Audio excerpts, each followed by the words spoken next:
chers téléspectateurs, chers amis, chers frères et sœurs en Christ, nous vous saluons dans le précieux et glorieux nom de Jésus-Christ et nous vous saluons la bienvenue dans cette émission intitulée Savoir plus que nous avons à entretenir aujourd'hui avec le révérend pasteur Karim Zongo qui est le pasteur de l'Église internationale de Ouagadougou qui ne se fatigue pas de se faire disponible pour répondre à nos questions pour que nous puissions amplement être informés sur toutes les questions les plus difficiles de la Bible. Donc, pour ce faire, je voudrais souhaiter la bienvenue au pasteur. Pasteur, bienvenue sur ce plateau. Merci beaucoup, pasteur Basile. Ok, avant de commencer, comme d'habitude, nous allons vous demander de prier comme c'est Dieu qui est devant et que c'est Dieu qui contrôle toutes choses. Nous avons besoin que l'Esprit de Dieu contrôle tout ce que nous allons faire ici ce matin. Prions. Seigneur notre Dieu, trois fois saint, nous voilà devant toi, Seigneur, au nom de Jésus. Nous implorons ta grâce, ta miséricorde. Nous demandons à ce que ton esprit, qui est le parfait enseignant, qui véhicule, Seigneur, tes pensées vers l'humanité, que ton esprit se saisisse de ce moment et nous enseigne tes pensées. Seigneur, merci pour ta présence parmi nous. Merci pour tout ce que tu nous enseigneras aujourd'hui. Seigneur, donne-nous l'humilité et surtout l'obéissance à ta parole. Bénis tous ceux qui, Seigneur, qui écoutent l'émission. Et Seigneur, donne-nous de savoir plus pour mieux leur communiquer plus tes pensées. Au nom de Jésus, Amen. Amen. À savoir plus pour mieux te servir. Ok, donc nous allons, avant de commencer, lire un passage qui se trouve dans le livre de Romains, chapitre 5, le verset 20. Il dit ceci: « Or, la loi est intervenue pour que l'offense abondât. Mais là où le péché a abondé, la grâce a surabondé, afin que, comme le péché a régné par la mort, ainsi la grâce régnant par la justice pour la vie éternelle par Jésus-Christ notre Seigneur. » Je vous rappelle que nous sommes sur notre série intitulée « La grâce ». Et pour ce faire, nous allons discuter aujourd'hui autour de ce thème sur la justice et la grâce. Et quand nous lisons ce passage, on se rend compte que la grâce de Dieu est là. Elle est une bénédiction, elle est aussi une faveur comme l'a vu la dernière fois. Mais il y a une question qui se pose, la justice de Dieu.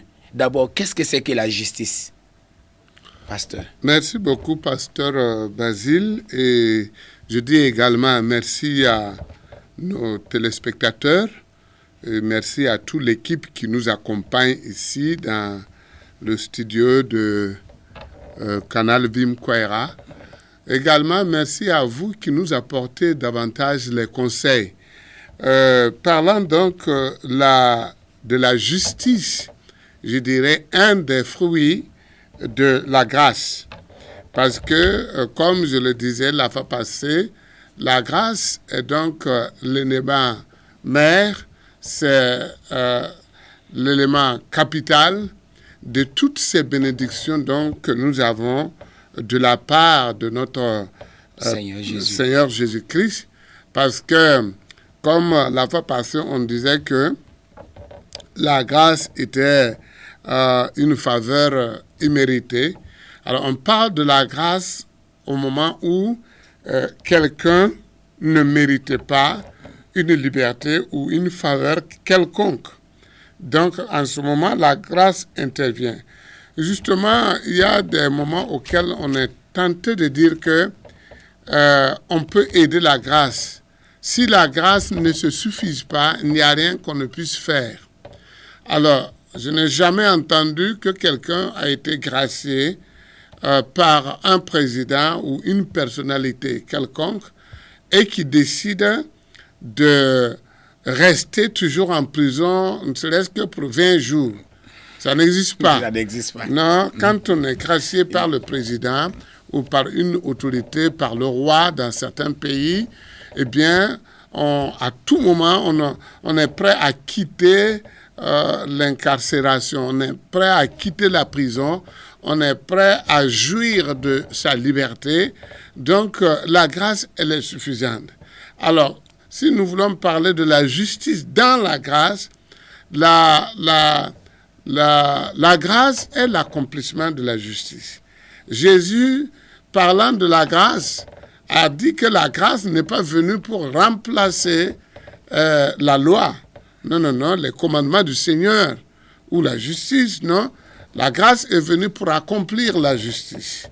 Il y avait certaines situations auxquelles seule la grâce pouvait restaurer la personne. Seule la grâce. De telle sorte que, quand bien même nous parlons de la justice est limitée. Elle est très limitée, en tout cas pour ce qui concerne la justice humaine. Nous commettons des fautes à chaque moment. Nous commettons des fautes à chaque instant.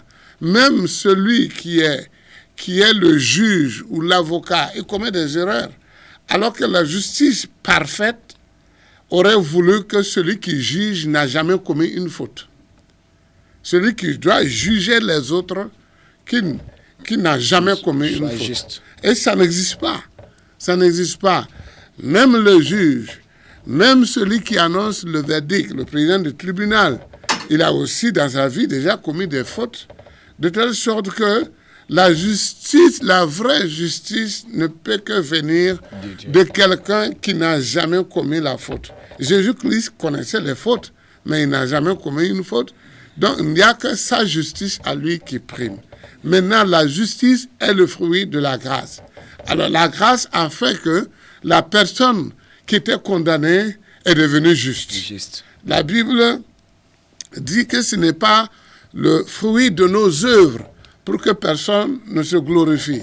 Alors, lorsque la culpabilité de quelqu'un est établie et que la personne est jugée, est condamnée, alors, et que la personne reconnaît cette culpabilité et que la justice se statue sur les lois qui condamnent quelqu'un qui aurait commis de tels crimes, la personne purge une peine qui lui est parfaitement due. Alors, s'il devrait rester, par exemple, 50 ans, et qu'à un certain moment, les plus hautes autorités jugent la nécessité de le gracier, eh bien, il doit simplement jouir, se saisir, être empressé d'être libre. Comme je l'ai souvent dit, quand vous avez un prisonnier en prison qui est condamné, sa préoccupation n'est pas ce qu'il va manger au quotidien. Sa préoccupation première, c'est qu'un jour, il entend son nom annoncé et que la porte lui est ouverte pour qu'il découvre la liberté. La liberté est très précieuse. Là, quand tu es en prison, quand tu n'es pas en prison, tu ne le sais pas. Tu ne le sais pas. Alors, mais pour moi, ou selon ma petite compréhension, la justice vient de la grâce. Pour ce qui est de la vraie justice, ça vient de la grâce. Oui, la justice est le fruit de la grâce, c'est ça. Comme vous le venez de le dire. Mais dites-nous, est-ce que la justice de Dieu a un impact sur la bonté de Dieu, ou la bonté de Dieu a un impact sur la justice? Parce que si on veut bien comprendre, si on dit que Dieu est bon, il est miséricordieux, il doit manifester sa grâce et il fait faveur. Et maintenant, on dit Dieu est juste et il punit aussi le péché. Mais maintenant, si nous voulons faire un contraste, comment expliquez-vous ce Dieu-là qui gracie et ce Dieu-là en même temps qui agit dans la justice? Comment la justice se manifeste et comment aussi la grâce se manifeste en même temps? Oui, merci beaucoup, pasteur Basile, que Dieu vous bénisse. Oui. D'abord, il faut que les gens sachent que quand bien même Dieu est bon, il est aussi juste. C'est pas parce qu'il exerce sa justice que sa bonté n'est plus.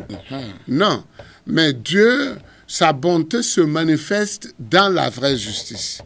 De telle sorte que c'est comme aujourd'hui souvent, il arrive que pour une discorde entre deux personnes, il y a une tierce personne qui se révèle être le justicier qui doit trancher.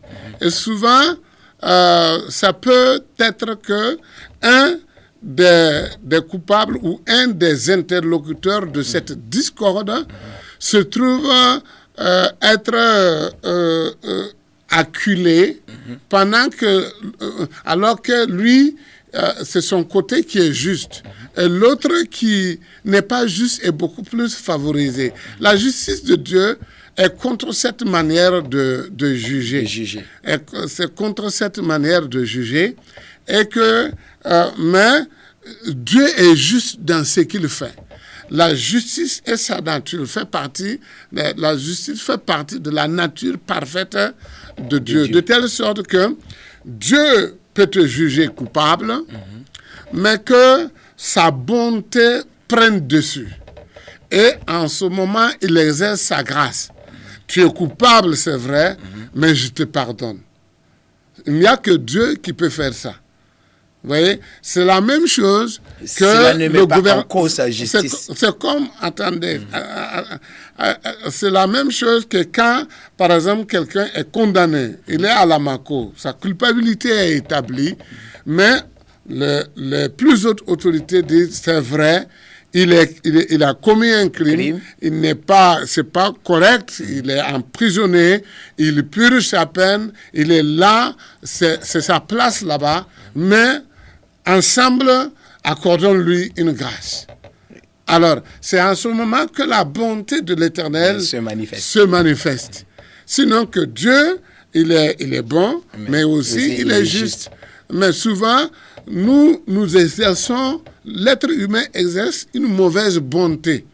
C'est une bonté influencée de relations, influencée par une enveloppe sous-table.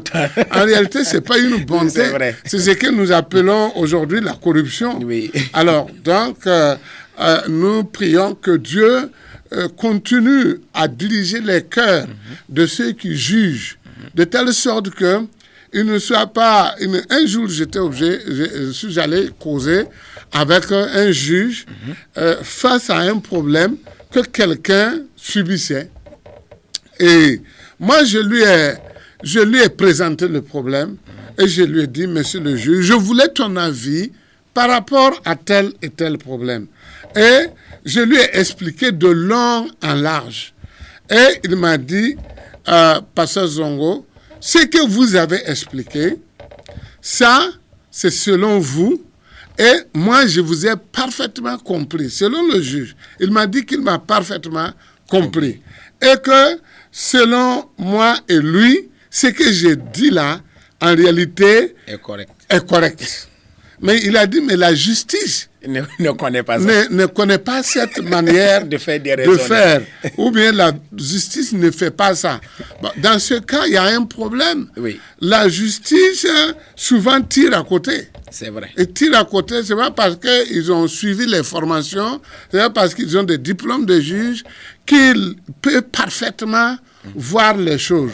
Souvent, ils sont obligés de suivre la règle. Oui. Il y a une règle qui a été préétablie pour que eux ils suivent. C'est ça. Donc, souvent, il y a un problème de conscience judiciaire qui peut influencer un juge à prendre une décision, souvent qu'on peut même condamner, on dit non, un tel juge a gracié ou un tel juge a fait ceci. Mais si on fouille en profondeur, on va se rendre compte que c'est la crainte de Dieu qui a amené le juge à faire ça. Ce n'est pas la loi de l'homme. Alors, donc, moi, j'encourage que les gens ne jugent pas selon les textes, mais qu'ils jugent selon Dieu. Parce que la justice de Dieu dépasse toutes les justices de la terre. C'est Dieu qui a ordonné la justice. Mais souvent, la justice de l'homme est tordue. Ça ne suit plus la justice de Dieu. Ce n'est pas pour rien, nous encourageons à tous ceux qui veulent exercer la justice, d'abord de chercher la justice de Dieu. Parce que quand tu es un juge et que tu juges dans la crainte de Dieu, tu juges avec une conscience libre. Tout le monde entier peut se lever contre toi, mais tu as la paix du cœur avec Dieu. Et je crois que c'est ça qu'il s'agit, de juger de manière correcte. Les gens peuvent condamner. Souvent, la justice a condamné des innocents. des innocents, il y en a beaucoup. Et c'est partout dans le monde. C'est pas seulement le Burkina. Aux États-Unis, en Europe, partout, il y a souvent des justices qui ont condamné, des juges qui ont condamné des personnes innocentes. Tout récemment, j'étais aux États-Unis et j'ai découvert quelqu'un qui a fait 15 ans, il était emprisonné 15 ans pour avoir assassiné sa femme. Et après, on a découvert que le type n'était pas coupable. Ils ont fait tous les examens, les ADN, et finalement, on s'est rendu compte que le type n'était pas coupable. Alors, et il a fait 15 ans. Qui va payer ça? C'est que les gens ne comprennent pas que l'argent ne peut pas dédommager. Non, c'est pas possible.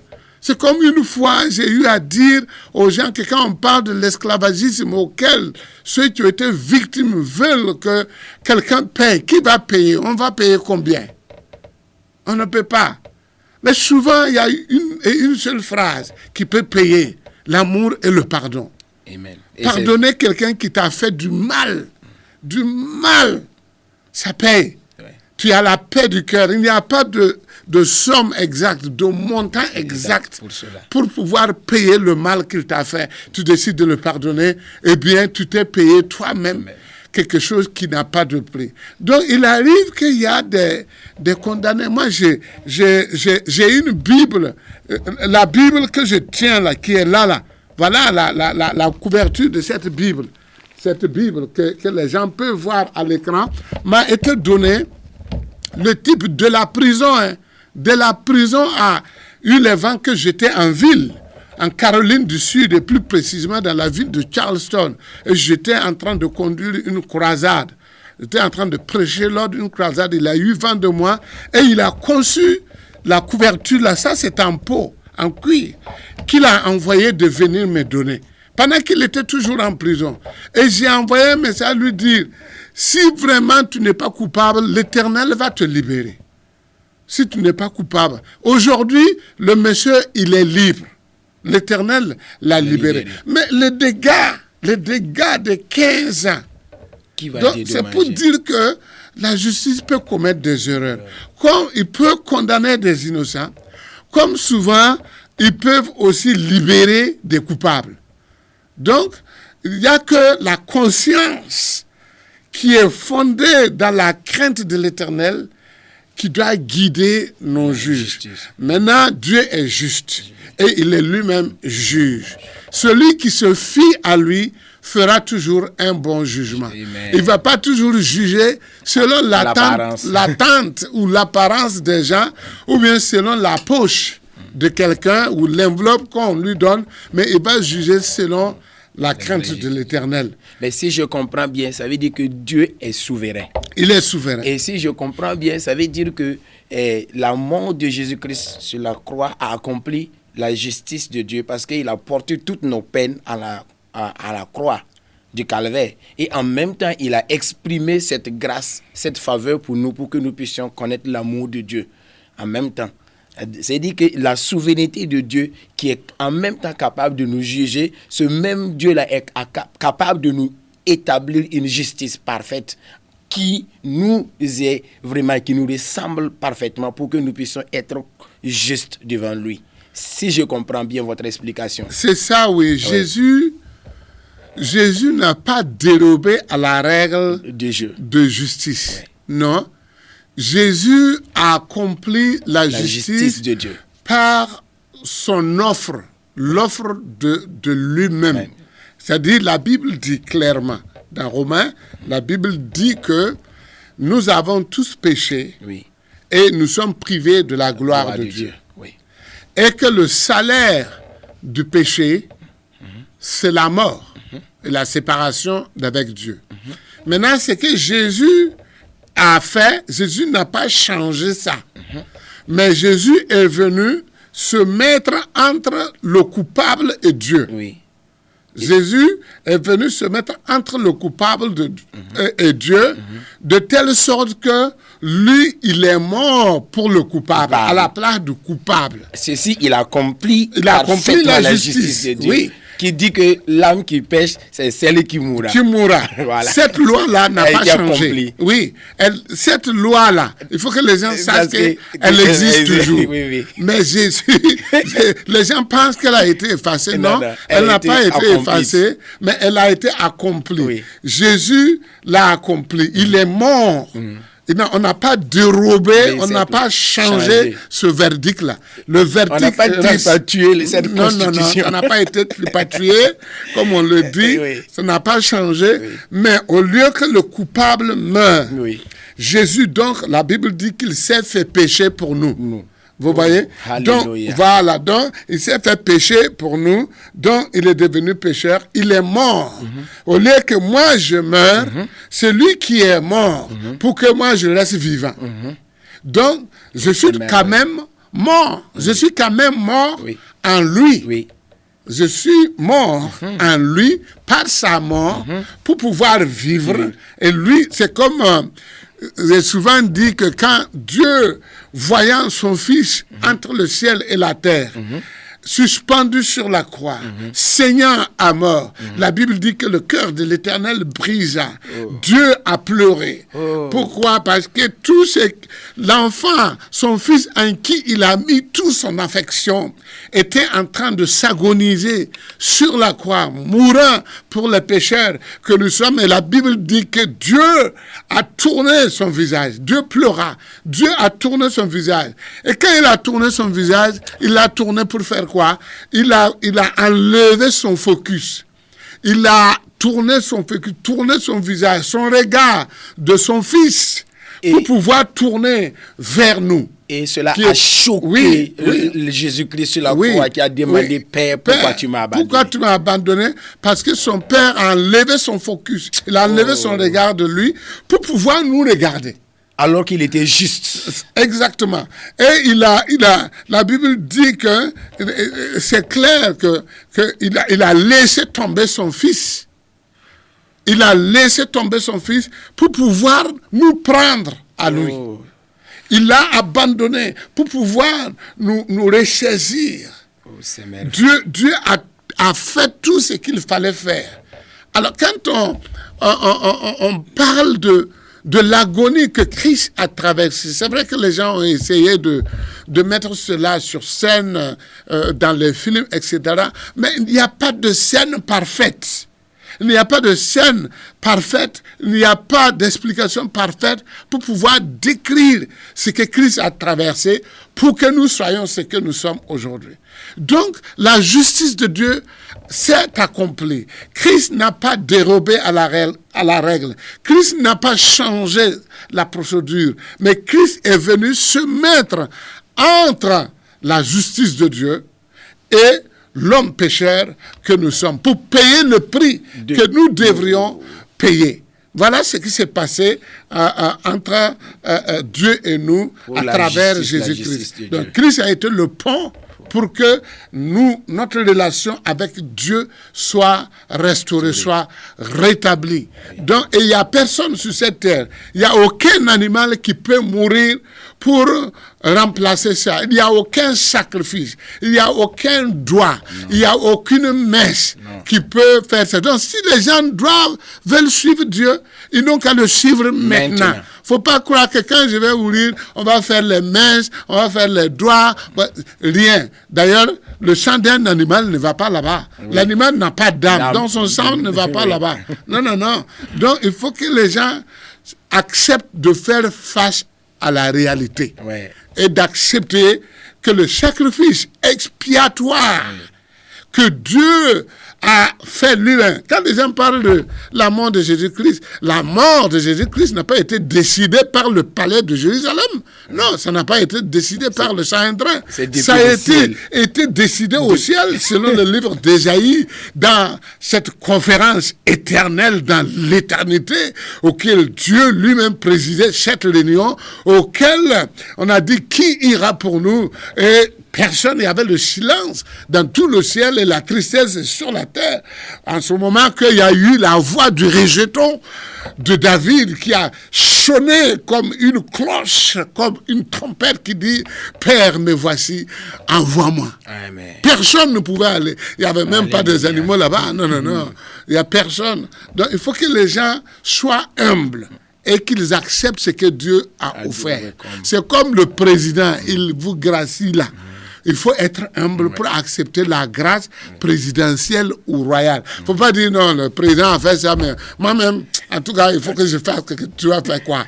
Toi, tu t'es condamné, tu as fait quoi. Un condamné peut faire quoi que d'accepter la grâce qui lui a été manifeste. Donc, en réalité, il n'y a même pas de contradiction entre la justice et la bonté de Dieu dans sa grâce. Non. La Bible dit que sa justice est accomplie dans sa bonté. Dans sa bonté. Gloire à Jésus. Oui. Alléluia. Amen. Donc c'est vraiment merveilleux. Oui. La justice de Dieu a été accomplie dans la bonté de Dieu. C'est ça. Pour que là où le péché a abondé, la grâce de Dieu puisse surabonder. Afin que la justice de Dieu pour nous puisse être manifestée, pour que nous puissions avoir la vie éternelle. C'est vrai. Oh, c'est vraiment merveilleux. Amen. Nous avons été pris par le temps, pasteur. Mais ce sujet va toujours continuer. Comme c'est une série. Et quel est le mot quel mot vous avez à adresser aux téléspectateurs qui nous suivent actuellement par rapport à ce sujet que nous venons de traiter? Bon, c'est que en toute humilité, quand on parle que personne n'est parfait, je fais partie de ces personnes qui ne sont pas parfaites.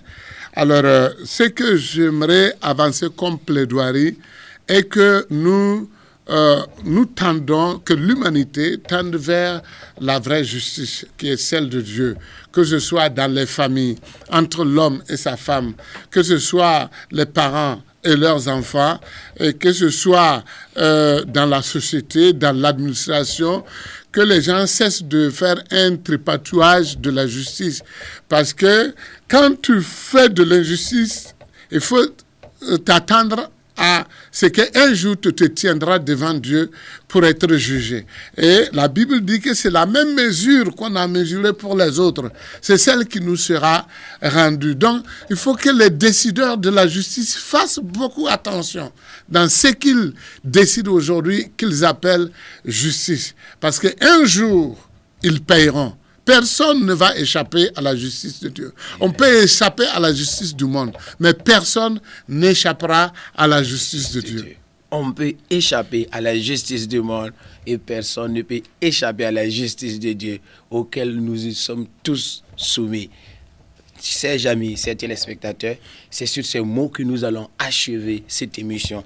Espérons que nous allons nous rencontrer la prochaine fois pour continuer avec cette grâce et cette justice qui est un sujet très très important pour nous. Notre prière est que réellement vous compreniez quel a été l'amour, la bonté de Dieu envers vous en accomplissant la justice parfaite qui vous est due, qui vous a été donnée gratuitement à Jésus-Christ, que vous le compreniez dans sa profondeur et que vous puissiez l'accepter et qu'il puisse transformer votre caractère, votre nature, votre vie et transformer aussi ceux qui sont autour de vous. Que vous soyez juste ou pas et que cette justice vienne en vous, que vous soyez à mesure de juger dans chaque circonstance avec la justice de Dieu. Que le Seigneur vous bénisse.